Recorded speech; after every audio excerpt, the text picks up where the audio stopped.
Waalaikumsalam warahmatullahi wabarakatuh. A'udzubillahi Bismillahirrahmanirrahim.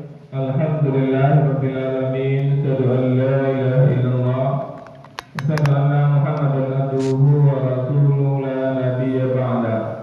Allahumma shalli ala sayyidina Muhammad wa ala ali sayyidina Muhammad. Ibadallah, ittaqullaha haqqa tuqatih wa la tamutunna illa wa antum muslimun. وقال تعالى في كتابه الكريم أعوذ بالله من الشيطان الرجيم بسم الله الرحمن الرحيم قل إن تخفوا ما في صدوركم أو تبدوه يعلمه الله ويعلم ما في السماوات وما في الأرض والله على كل شيء قدير. Barakallahu.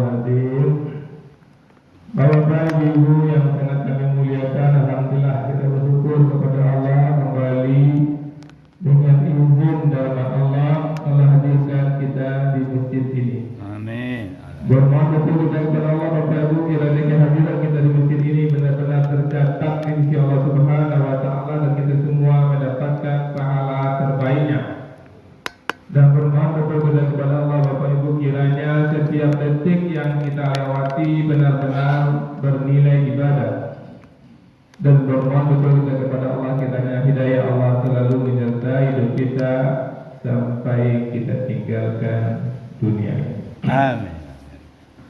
Bapak Ibu penduduk surga yang masih berada di dunia yang kami muliakan, kita lanjutkan hikmah dan pelajaran dari ayat-ayat suci Al-Quran. Sekarang kita lihat firman Allah dalam surat Ali Imran ayat 29. Qul, katakanlah, berarti Allah menyuruh kepada Rasul mulia untuk mengatakan kepada kita, in tuhfu ma fi sudurikum, jika kalian menyembunyikan apa yang ada dalam dada kalian, au tubduhu ya'lamullah, atau kalian menampakkannya, Allah pasti mengetahuinya. Wa ya'lamu ma fis samawati wa ma fil ardh, dan Dia mengetahui apa yang ada di langit dan apa yang ada di bumi. Wallahu ala kulli shay'in qadir, dan Allah atas segala sesuatu maha kuasa. Apa yang bisa kita ambil Bapak Ibu? Ayat ini berkaitan erat dengan ayat-ayat sebelumnya dalam surah Al-Imran yang sudah kita bahas sebelumnya, di mana pengawasan Allah terhadap perbuatan kita, keikhlasan dalam amal, serta ancaman bagi orang-orang yang menyimpan niat buruk dalam hatinya. Allah menguasai langit dan bumi, Allah menguasai apapun yang nampak dan yang tidak nampak. Kalau Bapak Ibu sekarang ini mendengarkan apa yang kami sampaikan melalui lisan kami, tapi apa yang ada dalam hati kami Bapak Ibu tidak mendengarnya, tapi Allah mendengarnya. Kami mendengar Bapak Ibu bicara, tapi kami tidak dengar apa yang ada dalam hati Bapak Ibu semua. Tapi Allah mengetahui itu semua. Ada di antara jemaah yang mengatakan dalam hatinya, Ustaz itu panjang banget, Ustaz itu tak jali dari kecian do, tak apa dari kecian, mengecek seorang si Ustaz itu mana tu, bukan jawab do. Itu dalam hati ibu-ibu semua itu, tak dengar Ustaz, Ustaz pede. Pada dalam hati ibu-ibu itu baru selesai lagi. Itu didengar oleh Allah Subhanahu Wa Taala dulu. Apa yang tampak, ada yang tidak tampak, Allah mengetahuinya. Ali Imran 28 menjelaskan larangan menjadi orang kafir sebagai tema sedia seperti kami katakan sebelumnya, dan ada konsekuensi bagi mereka yang melakukannya. Ali Imran 30 setelah ayat 29 ini telah menegaskan pada hari kiamat setiap manusia akan melihat semua perbuatannya baik maupun yang buruk. Ini hubungan ayat 29 dengan 28 dan juga 30 yang telah disampaikan besok kalau Allah beri kesempatan. Hikmah dan pelajaran dari bismillah ini Bapak Ibu, yang pertama, Allah Maha mengetahui segalanya. Tidak ada yang tersembunyi darinya, baik yang tampak maupun yang tersembunyi dalam hati manusia.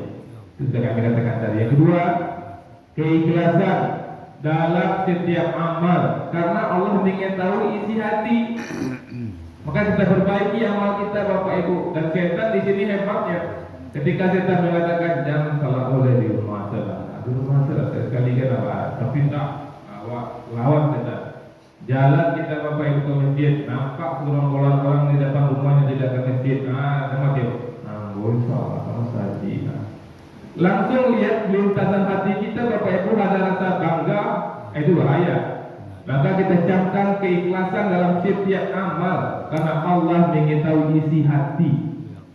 Maka seorang mukmin harus selalu bertindak dengan niat yang benar. Ketika kita bersekutu sama Allah dan ketika ada keinginan untuk dipuji oleh manusia, astagfirullahaladzim, astagfirullahaladzim, astagfirullahaladzim. Bagi kita misal kita puasa Bapak Ibu, puasa Senin Kamis misalnya, kita ingin orang tahu bahwa kita tahan Bapak Ibu. Mancing-mancing orang bisa supaya dia tahu kita tahan Bapak Ibu.